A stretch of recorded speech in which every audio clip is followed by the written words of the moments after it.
나는 올해로 100살을 훌쩍 넘겼다. 사람들은 내게 묻곤 한다. 이렇게 긴 세월을 살며 무엇이 가장 크게 남았느냐고 나는 늘 같은 대답을 한다. 후회도, 성취도, 명예도 아니다. 가장 오래 남은 것은 나는 아직 준비되지 않았다라고 스스로에게 했던 말들이다. 그 말들은 칼처럼 날카롭지 않았고 폭풍처럼 거칠지도 않았다. 오히려 너무나 점잖고 그럴듯해서 나는 수십 년 동안 그것을 의심하지 않았다. 젊은 시절에 나는 늘 준비 중인 사람이었다. 더 공부하면, 상황이 안정되면, 가족이 이해해주면, 사회가 허락하면 그때 비로소 나의 삶을 시작하겠다고 믿었다. 그러나 지금 이 나이에 와서 돌아보니 준비란 대부분 행동을 미루기 위해 우리가 만들어낸 가장 지적인 변명이었다. 세월은 그 사실을 아주 조용히 그러나 잔인할 만큼 정확하게 증명해 주었다. 사람은 흔히 마음이 바뀌면 행동이 바뀐다고 생각한다. 하지만 나는 그 반대라는 것을 삶으로 배웠다. 마음은 늦고 행동은 빠르다. 마음은 이유를 찾고 행동은 길을 만든다. 나는 강단에 서기 전까지 늘 두려웠다. 말문이 트일까? 실수하지는 않을까? 사람들이 나를 어떻게 볼까? 그러나 이상하게도 단상 위에 올라서서 첫 문장을 내뱉고 나면 마음은 그제야 뒤따라왔다. 마치 이미 시작했구나 하고 인정하듯이 나이가 들수록 사람은 더 신중해진다. 아니, 신중해진다고 믿는다. 하지만 그 신중함 속에는 종종 체면과 두려움이 뒤섞여 있다. 특히 중년 이후의 사람들은 이렇게 말한다. 이 나이에 실패하면 회복이 어렵다. 지금까지 쌓아온 게 있는데 무너질 수는 없다. 나는 그 말들을 수없이 들어왔고 나 자신도 똑같이 되뇌었다. 그러나 진실은 달랐다. 무너질까봐 멈춘 시간이 실제 실패보다 훨씬 많은 것을 무너뜨렸다. 노년에 이르러 깨달은 사실이 하나 있다. 인간은 행동한 만큼만 자신을 믿게 된다는 것이다. 자신감은 생각에서 자라지 않는다. 결심에서도 자라지 않는다. 오직 움직였다는 기억에서 자란다. 나는 용감해서 행동한 적이 거의 없다.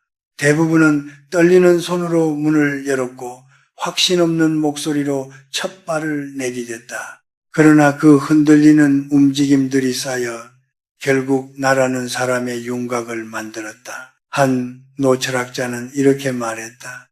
인생에서 너무 늦은 때는 없다. 다만 너무 오래 망설인 시간이 있을 뿐이다. 이 말은 젊은이를 위한 위로가 아니라 중년과 노년을 위한 경고다. 우리는 종종 젊은 날을 핑계로 삼아 지금을 포기한다. 하지만 지금 이 순간이야말로 남은 생의 방향을 결정하는 가장 중요한 자리다. 지금 이 이야기를 듣는 당신도 어쩌면 이렇게 생각할지 모른다. 아직은 때가 아니라고, 마음이 따라오지 않는다고. 그러나 나는 분명히 말할 수 있다. 마음은 늘 행동보다 늦는다. 준비는 기다림 속에서 태어나지 않는다. 준비는 움직이는 사람의 뒤에서 헐떡이며 따라온다. 내가 100년을 넘게 살며 확신하게 된 첫 번째 진실이 바로 이것이다. 인생은 준비된 자에게 열리는 것이 아니라 시작한 자에게 길을 내어준다는 것. 사람들은 두려움을 감정이라 부른다. 하지만 100년을 넘게 살아온 나의 경험으로 보자면 두려움은 감정보다 기억에 가깝다. 그것은 지금 이 순간에 존재하는 것이 아니라 과거에 남긴 흔적들이 현재의 얼굴을 쓰고 다시 나타난 것이다. 실패했던 장면, 거절당했던 목소리, 부끄러웠던 순간들이 시간 속에서 굳어져 너는 여기까지야 라는 문장으로 우리 앞에 선다. 젊을 때의 두려움은 노골적이다. 무섭다, 떨린다, 불안하다. 그러나 나이가 들수록 두려움은 훨씬 교묘해진다. 그것은 현실적인 판단, 이성적인 선택, 책임감이라는 이름을 달고 나타난다. 특히 중장년기에 이르면 두려움은 이렇게 말한다. 이제 와서 무리할 필요 있나? 안정적인 게 최고지. 지금까지 잘 버텼잖아. 그 말들은 너무나 합리적으로 들려서 우리는 그것이 두려움이라는 사실조차 알아차리지 못한다. 나는 수많은 제자들과 상담을 해왔다. 쉰을 넘긴 이들, 예순을 바라보는 이들 모두 비슷한 고백을 했다. 교수님, 하고 싶은 건 있는데 괜히 흔들고 싶지 않습니다. 그 말을 들을 때마다 나는 속으로 같은 생각을 했다. 흔들리지 않으려는 삶이야말로 이미 멈춰 있다는 것을 그들은 아직 모르는구나. 두려움은 벽처럼 느껴진다. 단단하고 차갑고 넘을 수 없어 보인다. 그러나 자세히 들여다보면 그 벽은 실제로는 안개에 가깝다. 다가가면 사라질 것 같은데 멀리서 보면 산처럼 보인다. 나는 내 삶에서 수없이 그런 벽 앞에 섰다. 새로운 연구 주제를 택할 때, 늦은 나이에 다른 학문으로 방향을 틀 때, 이미 안정된 자리를 내려놓아야 했을 때마다 두려움은 늘 같은 얼굴로 나타났다. 지금이 적기일까? 그러나 놀랍게도 한 번도 그 두려움이 사실이었던 적은 없었다. 실패는 있었지만 파국은 없었다. 비난은 있었지만 파괴는 없었다. 가장 큰 손실은 언제나 시도하지 않았던 경우에만 남았다. 그 손실은 눈에 보이지 않아서 더 오래 사람을 갉아먹는다. 그때 해봤다면 어땠을까? 라는 질문은 실패보다 훨씬 무겁게 가슴에 남는다. 한국 사회에서 중장년층이 느끼는 두려움에는 구조적인 배경도 있다. 은퇴 이후의 불안, 자녀에 대한 책임, 건강에 대한 걱정, 그리고 무엇보다 이 나이에 실패하면 웃음거리가 된다는 집단적 시선, 나는 그것을 이해한다. 나 또한 그 사회를 살아왔기 때문이다. 그러나 이해한다고 해서 그 두려움에 삶의 방향키를 맡겨서는 안 된다. 노년에 접어들며 나는 한 가지를 분명히 알게 되었다. 두려움은 없애는 대상이 아니라 무시해야 할 소음이라는 것을 그것은 사라지지 않는다. 다만 행동 앞에서 힘을 잃는다. 한 걸음 내딛는 순간 두려움은 뒤에서 웅얼거리는 목소리로 작아진다. 그리고 두 번째 걸음에서는 그 소리조차 희미해진다. 나이가 들수록 우리는 스스로를 정의하는 문장을 많이 쌓아 올린다. 나는 원래 이런 사람이다. 나는 이 정도가 맞다. 그러나 그 문장들 중 상당수는 두려움이 대신 써준 것이다. 삶의 후반부에 해야 할 일은 그것을 다시 쓰는 것이다. 아직 늦지 않았다. 내가 그 증거다. 100년의 세월은 내게 이렇게 말해 주었다. 두려움은 당신의 나이를 묻지 않는다. 다만 당신이 멈추는지를 지켜볼 뿐이다. 사람마다 인생에는 알프스가 있다. 멀리서 보면 흰 눈으로 덮인 거대한 산맥, 가까이 다가갈수록 숨이 막히는 경사와 끝이 보이지 않는 능선. 나는 젊은 시절 역사 속 이야기를 강의하며 그 산을 수없이 설명했다. 그러나 정작 내 인생의 알프스 앞에서는 오래 망설였다. 학문을 바꾸는 결정, 안정된 직위를 내려놓는 선택, 이미 익숙해진 삶의 궤도를 벗어나는 일들. 그때마다 나는 스스로에게 이렇게 말했다. 지금은 너무 위험하다. 역사를 연구하며 배운 것이 있다면 위대한 전환의 순간들은 언제나 미쳤다고 불렸다는 사실이다. 고대의 한 장군이 눈 덮인 산을 넘겠다고 했을 때 사람들은 길이 없다고 했다. 지도도 없고 보급도 불확실한 상황에서 그 선택은 무모해 보였다. 그러나 그가 특별했던 이유는 두려움이 없어서가 아니었다. 그는 어려움을 신으로 만들지 않았을 뿐이다. 인정하되 숭배하지 않았다. 나는 노년에 이르러서야 그 태도의 가치를 이해했다. 우리는 종종 장애물을 과장한다. 위험을 계산하는 척하면서 사실은 스스로를 설득해 멈춘다. 지금은 경제가 어렵다. 이 나이에 새로 시작하는 건 무리다. 가족에게 책임이 있다. 이 말들은 틀리지 않다.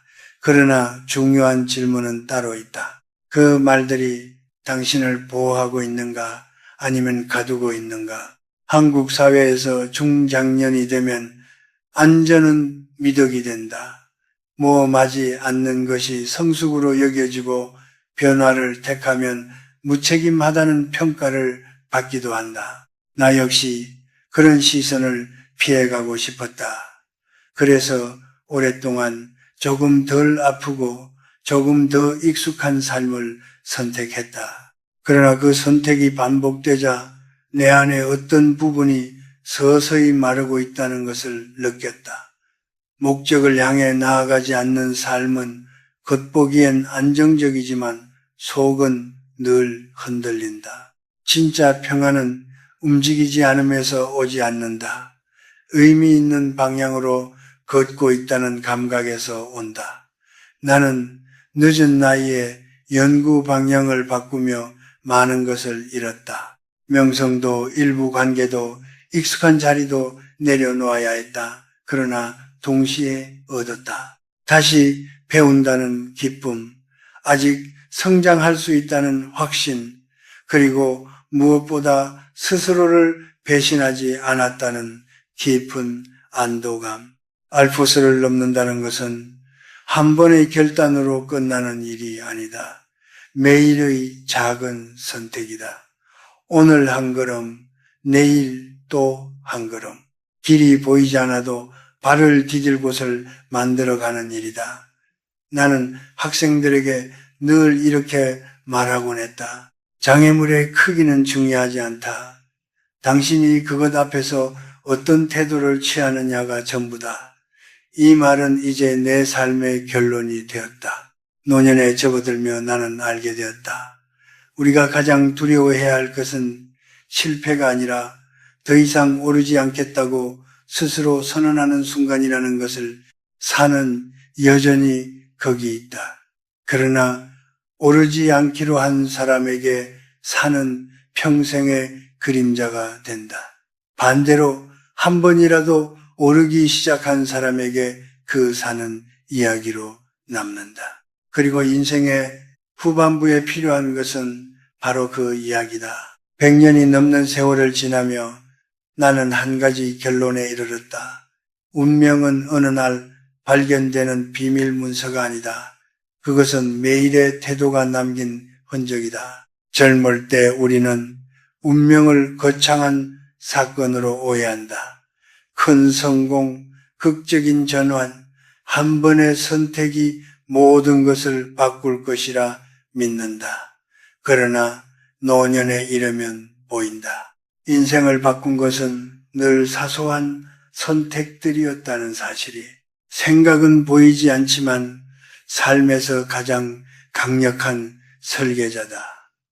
내가 어떤 생각을 반복했는지는 결국 어떤 사람이 되었는지를 보면 알 수 있다. 두려움에서 시작된 생각은 말투를 움츠러들게 만들고 말투는 행동을 작게 만들며 그 행동은 삶의 반경을 줄인다. 반대로 지금도 시작할 수 있다는 생각 하나는 자세를 바꾸고 시선을 들게 하고 하루의 에너지를 다르게 만든다.